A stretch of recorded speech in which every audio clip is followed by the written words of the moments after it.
بسم اللہ الرحمن الرحیم۔ السلام علیکم ناظرین۔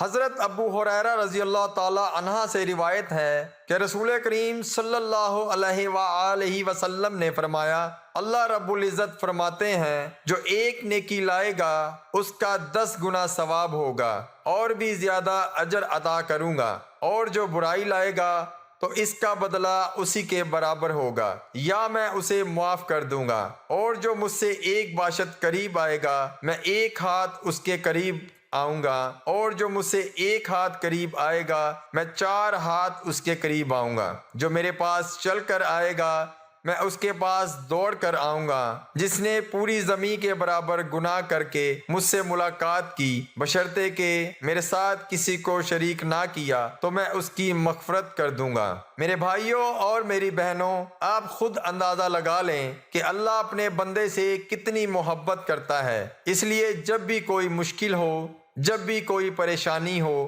اللہ سے ہی مانگنا چاہیے۔ تو آج کی اس ویڈیو میں ہم آپ کے ساتھ قرآن پاک کی بہت ہی مبارک سورہ کوثر کا صرف ایک دن کا جو وظیفہ ہے وہ آپ کے ساتھ شیئر کر رہے ہیں، اور اس وظیفے کے ساتھ، اس عمل کے ساتھ جو بھی آپ اپنے اللہ سے مانگو گے، عمل ختم ہونے سے پہلے آپ کو مل جائے گا۔ اس وظیفے میں اتنی طاقت ہے، اس وظیفے کا اتنا اثر ہے، اور دوسری بات کہ جس نے بھی یہ عمل کیا ہے وہ کبھی خالی ہاتھ نہیں لوٹا، وہ کبھی نامراد نہیں لوٹا۔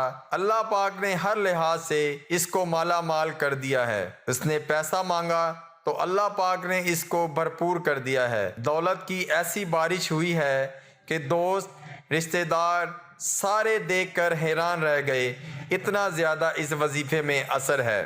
میرے بھائیوں اور میری بہنوں، یہ ایک دن کا جو عمل ہے، یہ ایک دن کا جو وظیفہ ہے، اس کی بدولت آپ اپنے اللہ سے جو چیز بھی مانگو گے، اللہ پاک ایک دن کے اندر ہی آپ کو عطا فرما دے گا۔ ناظرین، جو طریقہ کار آپ کو بتایا جائے گا اس وظیفے کا، آپ نے اسی طرح کر لینا ہے۔ اس کے بعد آپ دیکھیے گا کہ اس کے کتنے زیادہ فوائد آپ کو ملتے ہیں۔ یہ جو سورہ کوثر کا وظیفہ ہے، یہ صرف آپ نے ایک دن ہی کرنا ہے، اور ایک دن کے اندر ہی آپ کا مسئلہ انشاءاللہ حل ہو جائے گا۔ ناظرین، آپ کی جتنی بھی بڑی پریشانی ہے، آپ کی جو حاجت ہے، وہ چاہے جتنی بھی بڑی ہو، جو بھی مشکل آپ پر ہے، آپ صرف ایک دن اس وظیفے کو کر لیں، اس کی بدولت آپ جو چیز مانگو گے میرا اللہ آپ کو عطا فرما دے گا۔ بزرگان دین جب بھی ان کو کوئی ضرورت پیش ہوتی تھی، جب بھی ان کو کوئی مشکل پیش ہوتی تھی،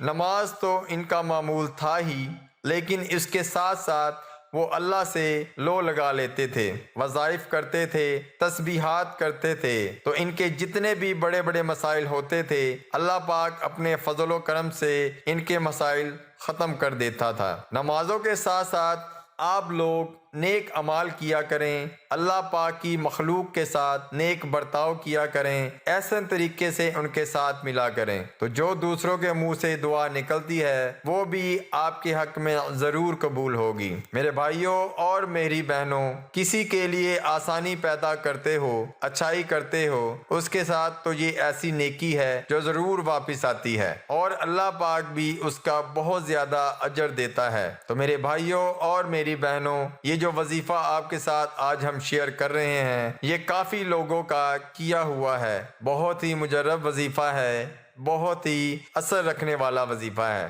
ناظرین، سورہ کوثر جو ہے یہ قرآن پاک کی بہت چھوٹی سی لیکن بہت ہی فضیلت والی، بہت ہی برکت والی سورہ مبارکہ ہے، اور خاص طور پر جو میرا بہن بھائی دوست رزق کی مشکلات کا شکار ہیں، بے روزگاری ہے، تنگ دستی ہے، قرض کے سائے ہیں، تو میں ان کو گزارش کرتا ہوں کہ اس وظیفے کو ضرور کر لینا۔ صرف ایک دن کا وظیفہ ہے، انشاءاللہ ایسے ایک دن کے بعد آپ اثر دیکھ لیں گے۔ اب آپ کو وظیفے کا پورا طریقہ کار بتاتے ہیں تاکہ آپ کو کسی طرح کی کوئی پریشانی نہ ہو۔ سب سے پہلے آپ نے فجر کی نماز ادا کر لینی ہے۔ فجر کی نماز ادا کرنے کے بعد آپ نے اسی جگہ بیٹھ جانا ہے۔ 11 مرتبہ آپ نے درود پاک پڑھ لینا ہے۔ ویسے تو آپ دن کو بھی یہ عمل کر سکتے ہیں، لیکن جو فجر کا وقت ہوتا ہے یہ رزق کی تقسیم کا وقت ہوتا ہے۔ آج کل کا جو معاشرہ ہے، ہمارے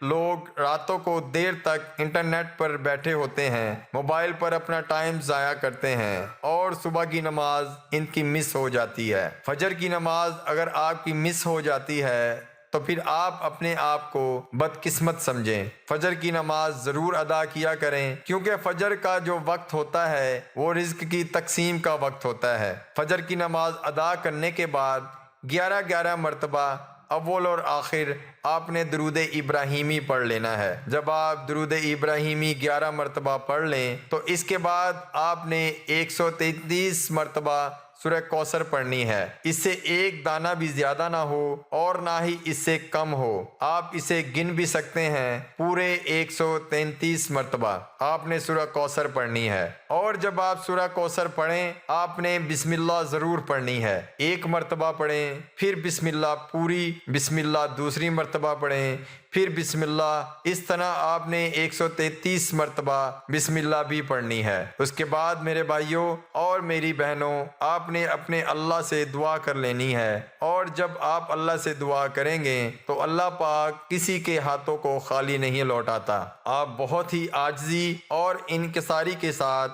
اپنے اللہ سے دعا کریں۔ میں بھی اللہ تعالیٰ سے دعا کرتا ہوں کہ اللہ تعالیٰ آپ کی تمام پریشانیوں کو دور فرمائے اور آپ کو صحت و تندرستی والی زندگی عطا کرے۔ آمین ثم آمین۔ اللہ آپ کو اپنی حفظ و امان میں رکھے۔ اللہ حافظ۔ السلام علیکم۔